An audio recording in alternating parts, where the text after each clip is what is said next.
more instruments that are being played at the same time in this unideal space, the more likely I am to reach for a dynamic microphone or a microphone that will not pick up all the ambiances of the room. Because once you pick all that up with a condenser, your hands are tied.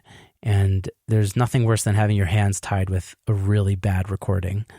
So, this is something I've tried to avoid more and more as time goes on in my career. I've done a lot of live sessions in the living room here where I work.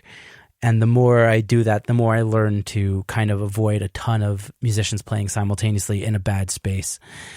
Because doing one thing at a time or a couple things at a time is usually doable, but once it gets big, it just gets so messy.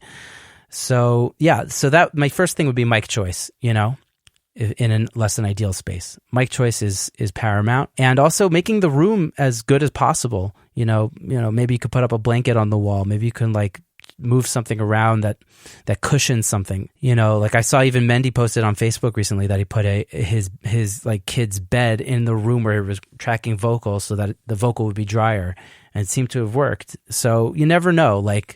You got to play around with the space as well. So I guess minimize the amount of effect it has as the room, and minimize the effect it has, based on your mic path and your signal chain.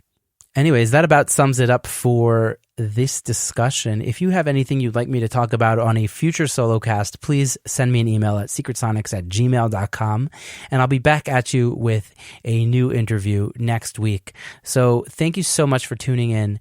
It's been real chatting with you. I even drank a beer while I was doing this because I got a little nervous about doing it by myself. The great thing about podcasts is that I get to bring other people on, and they inform me and they inform the audience every week. And so the pressure isn't completely on me alone, which I just love that about it. Anyways, I hope you were able to bear with me by myself, and I hope you found this informative. In any event, stay tuned for next week's episode. I hope you enjoyed this, and until next time, guys, have a great week, dig in, and enjoy. Bye-bye.